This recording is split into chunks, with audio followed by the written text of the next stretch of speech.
आज बात करेंगे पेटीएम के बारे में। शेयर्स बुरी तरह टूट रहे हैं। ऐसे में कंपनी के सीईओ विजय शेखर ने निवेशकों के नाम संदेश जारी किया है। सब कुछ विस्तार से। नमस्ते, मेरा नाम है आस्था राठौर और आप देख रहे हैं हमारा आर्थिक मामलों का बुलेटिन खर्चा पानी। Brought to you by 5paisa.com. Investing made easy and rewarding. Download the app now. अपने पत्र में पेटीएम के संस्थापक और सीईओ विजय शेखर शर्मा ने कहा है कि तेजी से चढ़ने वाले शेयरों के लिए मार्केट में एक प्रतिकूल स्थिति बनी हुई है, जिस वजह से पेटीएम के शेयर आईपीओ के दाम से भी नीचे पहुंच गए हैं। उन्होंने कहा कि पूरी टीम इस बात के लिए कमिटेड है कि लंबे समय के लिए एक लाभदायी कंपनी का निर्माण किया जाए और साथ ही निवेशकों के मूल्यों का भी प्रभाव एक लंबे समय तक हो। करने क्या वाले हैं विजय शेखर एंड कंपनी? खबरों के मुताबिक विजय शेखर ने कहा है कि अगले 6 तिमाहियों में कंपनी एबिडा या EBITDA के साथ बिना किसी नुकसान और लाभ के व्यापार करेगी। विजय शेखर ने यह भी कहा कि वो ऐसा कंपनी के विकास के किसी भी प्लान से समझौता किए बगैर करने जा रहे हैं। अब ये सब सुनने में थोड़ा कठिन लगेगा।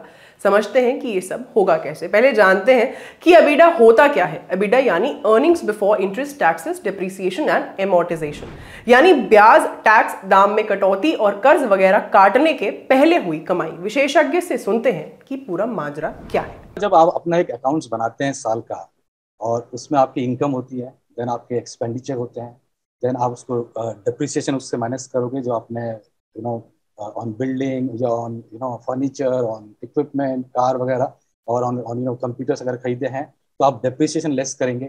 If you have borrowed some money, किसी से लोन लिया है तो उसका इंटरेस्ट भी आप डिडक्ट करेंगे। ओके, या आपने एक लॉन्ग टर्म, क्या होता है, कई एसेट्स होते हैं जिसको आप एमोर्टाइज कर लेते हैं। जैसे आपने उसको 5 लाख में लिया तो आप बोलिए over a period of 5 year every year में 1 लाख रिड्यूस करूंगा, तो आपने एमोर्टाइज कर दिया उसको 5 साल के लिए या 6 साल के लिए। ऐसे कई जो एसेट्स होते हैं तो आप उसको बोलेंगे मैंने जो हर साल में 1 लाख यहाँ से भी निकालूंगा, लेस करूंगा। उसके बाद जो प्रॉफिट आता है वो पैट होता है। बट ये जस्ट जो इनकम है और जो एक्सपेंडिचर है माइनस करके ये बोल रहे हैं एबिटा लेवल है। तो अभी इसमें डेप्रिसिएशन नहीं निकला है, अभी इसमें इंटरेस्ट नहीं निकला है, अभी इसमें टैक्सेस भी नहीं निकले हैं गवर्नमेंट के। ओके, और इसमें if suppose they have amortize every some assets तो अमोर्टाइजेशन भी नहीं निकला है। तो अभी ये हाथ में आया वाला प्रॉफिट नहीं है। तो जैसे अकाउंटिंग मैंने समझाया ना, तो इनकम, एक्सपेंडिचर आउट, उसके बाद जो 4-5 चीजें ये भी नहीं, वो बोल रहे कि उससे पहले का है। सो एबिटा अर्निंग बिफोर, पहले इंटरेस्ट निकालने से पहले, डेप्रिसिएशन निकालने से पहले, एमोर्टाइजेशन से पहले, तो ये वो चीज है। बट यस, ये कुछ हद तक ये अच्छी न्यूज है कि एटलीस्ट अगर एबिटा लेवल भी प्रॉफिट अगर आता है तो एक साइन है कि शायद कुछ सालों में प्रॉफिट भी आ जाएगा, पैट नेट प्रॉफिट भी आ जाएगा, और जो डिविडेंड लोगों को मिलता है। तो इसको मैं उस तरह से देखता हूँ। और पेटीएम वाले विजय शेखर ये करेंगे कैसे? तरीका क्या होगा, जानते हैं। पूरा पेटीएम का मॉडल देखो तो ये है पेमेंट्स वाला मॉडल था।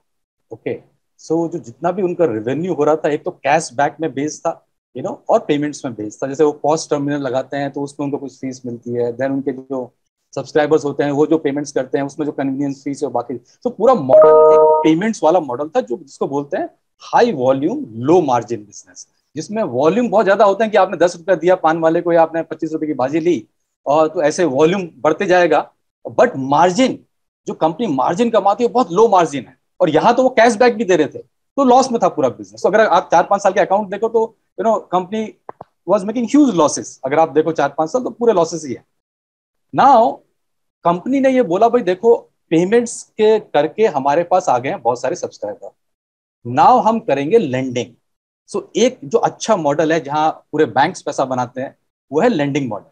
और लेंडिंग में क्या होता है, आपके यील्ड जो रिटर्न्स बहुत ज्यादा होते हैं।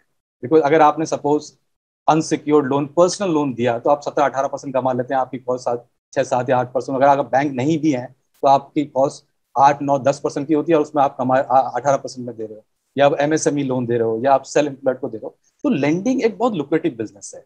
बट अब हो क्या रहा है, देखो सिद्धांत, इनका लेंडिंग मॉडल भी अटका हुआ है। कैसे? अब ये लेंडिंग कर रहे हैं पार्टनरशिप मॉडल है, बिकॉज बैंकिंग लाइसेंस का पेमेंट बैंक है, पेमेंट बैंक को अलाउड नहीं है लेंडिंग करना। तो मैं बाद में बताऊंगा आपको पेमेंट बैंक का मॉडल भी। अभी क्या है, इनने 1 या 2 एंटिटी से टाई अप कर रखा है, एनबीएफसी या बैंक से, कि भाई देखो मैं आपके लिए लीड जनरेट करूंगा लोन्स की, और आप ये पैसा दो, और पेटीएम को एक फी और एक तरह से डिस्ट्रीब्यूशन, एक मार्जिन मिलेगा। ओके, तो अपनी बुक से लेंड नहीं कर रहा है पेटीएम अभी, क्योंकि जो अपने पैसे नहीं है उसके पास कि वो लोगों को लेंड करे। तो उसने टाई अप कर रखे, जैसे पहले होता ना वो डिस्ट्रीब्यूटर बोलते थे, डायरेक्ट सेल्स एजेंट, तो अभी वो एक डिस्ट्रीब्यूशन वाला काम कर रहा है। ये एक बेटर डिस्ट्रीब्यूशन इसलिए है कि बिकॉज उनके पास डाटा बहुत है, they know about the customer, तो उनके पास कस्टमर के बहुत डेटा। ऐसा नहीं है प्लेन सेलिंग नहीं है, ये है सेलिंग विद सम डेटाबेस।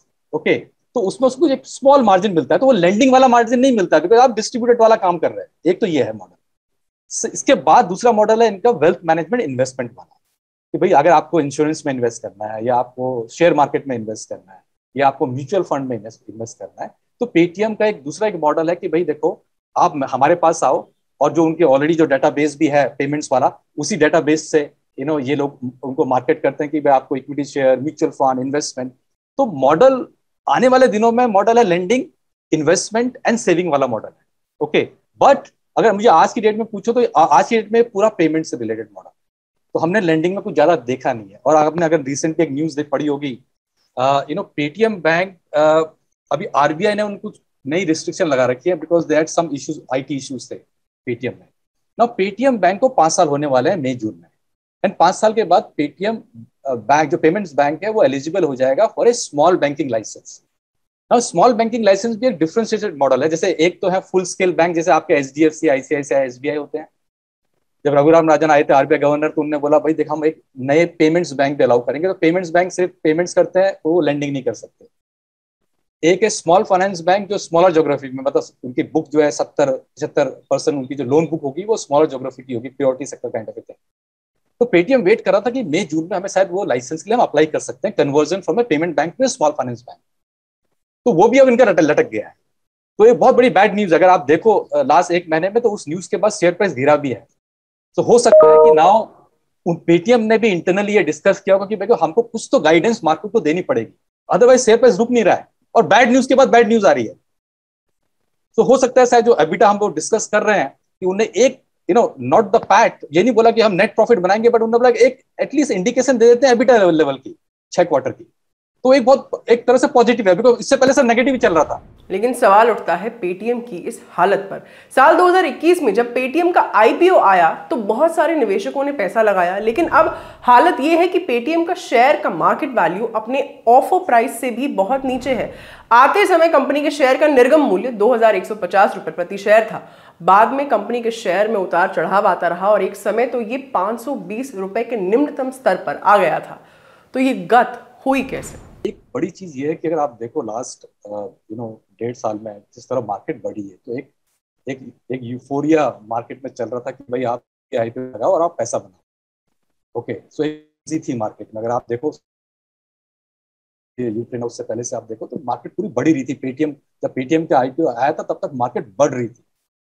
और मार्केट में क्या होता है ना, एक हर्ड मेंटालिटी होती है सिद्धांत कि अरे हर बंदा बोल रहा था कि भाई प्राइमरी मार्केट में पैसा बनता है, आप लगाओ, लिस्टिंग होती है, आप बेच दो। तो ऐसे बहुत सारे इन्वेस्टर आ गए थे कि जो वैल्यूएशन नहीं देख रहे थे।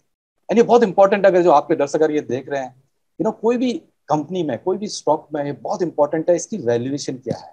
कुछ वैल्यूएशन के पैरामीटर्स होते हैं, या तो आप एक्सपर्ट से बात करो और समझो कि वो पैरामीटर क्या है। जैसे मैं बताऊंगा पेटीएम के कुछ वैल्यूएशन पैरामीटर। ये लॉस मेकिंग कंपनी है, ग्रोथ है, यस ग्रोथ है। ऐसे हर कंपनी, एविएशन कंपनी स्टार्ट होती है या एक टेलीकॉम कंपनी हमने देखा है शुरू में लॉसेस होते हैं, तो पेटीएम में भी लॉसेस होने चाहिए, एग्री। बट जो वैल्यूएशन मिल रही थी सिद्धांत, वो मिल रही थी 50% टाइम उनके रेवेन्यू की। मतलब जो भी रेवेन्यू आज है उसका 50 या 40 से ऊपर का रेवेन्यू दे रहे थे। और अगर उसी टाइम में अगर आप ग्लोबल कई कंपनी देखो, पेपैल, जो भी कई कंपनी थी, उनको 20-25 की वैल्यूएशन मिल रही थी, वीजा, आप इन कंपनी को देखो। तो उस टाइम में कई लोग ये क्वेश्चन पूछ रहे थे कि भाई जब सबकी रेवेन्यू का 20 मल्टीपल मिल रहा है तो इसको इतना ज्यादा मल्टीपल क्यों दे रहे हो। बट ये चीज किसी ने देखी नहीं उस टाइम में। हमने बिजनेस टुडे में एक स्टोरी करी थी, उस टाइम में हमने एक पूरा बिजनेस मॉडल एक्सप्लेन किया, और हमने ये भी बताया कि प्रॉफिट बनाना बहुत मुश्किल है नियर टर्म में, बिकॉज प्रॉफिट बनेगा तो लेंडिंग से ही बनेगा। प्रॉफिट बनेगा तो आप क्रॉस सेल करिए, इन्वेस्टमेंट से बनेगा। पेमेंट में तो आप कैशबैक दे रहे हो, तो कैशबैक दिया, कस्टमर आ रहे हैं, आपका वॉल्यूम बढ़ रहा है, बट फाइनली तो लॉसेज है ना बुक्स में। सो ये loss making company with clarity नहीं थी कि ये प्रॉफिट कहां से आएगा। जो आज उन्होंने बोला है एबिटा भाई हम 6 क्वार्टर में बनाएंगे, ये क्लियरिटी भी नहीं थी। वैल्यूएशन क्या है, वैल्यूएशन आपको दे रहे थे 40-45 टाइम्स ऑफ योर रेवेन्यू, वो तो बहुत ज्यादा था। तो ये लोग, किसी लोगों ने देखा नहीं। नाउ क्या हुआ उसके बाद सिद्धांत कि भाई जैसे ये इसकी जब ये मार्केट में गया, तो इसमें आप देखोगे तो म्यूचुअल फंड, सोफिस्टिकेटेड इन्वेस्टर जिसको बोलते हैं, HNIs, किसी ने पैसा नहीं डाला। तो एक स्टॉक कैसे चलता है? एक स्टॉक तब चलता है सिद्धांत जब उसमें डेप्थ होती है, उसमें वॉल्यूम होता है और उसमें बहुत लार्ज इन्वेस्टर आते हैं, स्पेशली द इंस्टीट्यूशनल इन्वेस्टर्स आते हैं। तो इसमें वो लोग तो आए नहीं, तो ये तब भी पिट गया। तो जब ये इसका सब्सक्रिप्शन चल रहा था उस टाइम में ये सब चल रहा था, तो इसमें रिटेल बहुत आगे, इंस्टीट्यूशनल ज्यादा आए नहीं, और जो आए भी हो शुरू में देख के निकल भी गए होंगे, तो बचे ओनली रिटेल इन्वेस्टर। कई लोग एवरेजिंग कर रहे होंगे, कई लोग और नए रिटेल आ गए होंगे, तो अब स्टॉक उनके हाथ में आ गया, एंड देन उसके बाद तो आपने देखा हो एक स्पेट ऑफ बैड न्यूज चली है। ग्लोबली इंटरेस्ट रेट बढ़ने वाले हैं, US has already increase the rate, UK ने इंक्रीज रेट कर लिया, बहुत सारे सेंट्रल बैंकर ऑलरेडी सोच रहे हैं बिकॉज इन्फ्लेशन बढ़ रहा है। उसके बाद रशिया यूक्रेन हो गया, तो और उसके बाद इनका जो पेटीएम का पेमेंट्स बैंक का जो RBI का रिस्ट्रिक्शन आ गई, तो उसके बाद तो on the economy globally, domestic भी, और लोगों ने पैसा भी निकाला है, फॉरेन इंस्टीट्यूशन इन्वेस्टर ने, and company specific bad news ही रही है सिद्धांत, कोई अच्छी न्यूज नहीं आई है। तो मैं बोलूंगा ये 4-5 जो रीजन है, ये रीजन के कारण वो गिर ही रहा था प्राइस। तो ये थी पेटीएम की कहानी, और अब चलते चलते जल्दी जरूरी हेडलाइंस भी जान लेते हैं। पहली हेडलाइन है, आपके आधार और पैन को लेकर लिंक करने की डेडलाइन थी मार्च 31, 2022। अब पैन को लेकर central bureau of direct taxes यानी CBDT ने एक सर्कुलर जारी करके कुछ बातें साफ की हैं, वो सब बिंदुवार जान लीजिए। पहला, पैन और आधार लिंक नहीं हुआ तो 31 मार्च, ध्यान दीजिए, 2023 के बाद आपका पैन कार्ड बेकार हो जाएगा। दूसरी, अगर 30 जून 2022 तक लिंक करा लिया तो 500 रुपए लेट फीस, और उसके बाद किया तो 1000 रुपए लेट फीस लगेगी। तीसरा, इनकम टैक्स के नियम 114 AAA 114 AAA के मुताबिक अगर किसी व्यक्ति का पैन बेकार हो जाता है तो वो किसी जगह अपने पैन नंबर का इस्तेमाल नहीं कर पाएगा और नियम के तहत उस पर कार्रवाई की जाएगी। चौथा, पैन नहीं होगा तो इनकम टैक्स रिटर्न फाइल नहीं कर पाएगा। पांचवा, पुराने रिटर्न भी प्रोसेस नहीं हो पाएंगे। छठा, पैन बेकार हो जाएगा तो ज्यादा दर पर टैक्स काटा जाएगा। अगली हेडलाइन है एलॉन मस्क से जुड़ी। 2 दिन पहले बताया था कि उनके पास ट्विटर में हिस्सेदारी है 9.2% की। फिर ऐलान हुआ, कहा गया कि अब एलॉन ट्विटर के बोर्ड का हिस्सा होंगे। ये जो 9.2% है वो छोटा मोटा नहीं है, ट्विटर की अब तक की सबसे बड़ी हिस्सेदारी है। और बताएं इस हिस्सेदारी की कीमत कितनी है? $3 बिलियन यानी 22,715 करोड़ रुपए।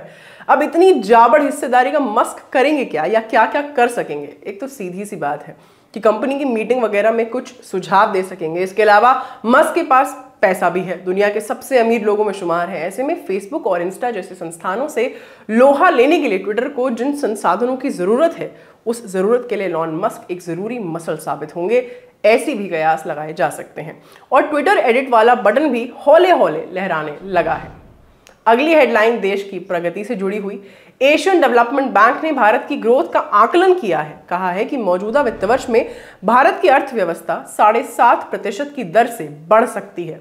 एडीबी दरअसल Asian development outlook ADO 2022 launch कर रहा था। इसमें उन्होंने दक्षिणी एशिया के तमाम देशों के विकास की गति पर टिप्पणी की।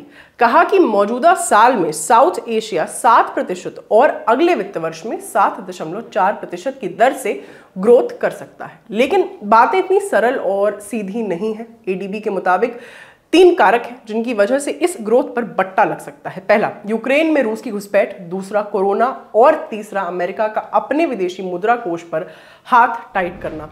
तो ये था आज का खर्चा पानी। और पेट्रोल, डीजल व CNG के दाम फिर से बढ़ गए। अब कल मिलेंगे नए मुद्दों और नई बातों के साथ। कोई सवाल, कोई सुझाव हो या ऐसा कोई मुद्दा हो जिस पर आप बात करना चाहते हो तो कमेंट सेक्शन ओपन है।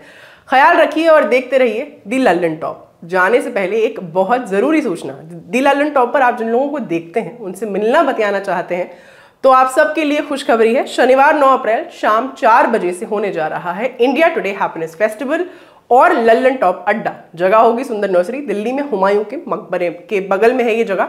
यहाँ आपको मिलेंगे सौरभ द्विवेदी और लल्लन टॉप के सारे एंकर्स। इसके अलावा भी बहुत कुछ होगा। निजामी ब्रदर्स का कमाल, सलोनी गौर का स्टैंड अप एक्ट, अभी तो हम कम बता रहे हैं, और भी बहुत कुछ होगा। मौके पर पहुंचिए तो पूरा आनंद होगा। दिन समय फिर नोट कर लीजिए, शनिवार 9 अप्रैल शाम 4 बजे से सुंदर नर्सरी दिल्ली में। ख्याल रखिए और देखते रहिए दी लल्लन टॉप। शुक्रिया।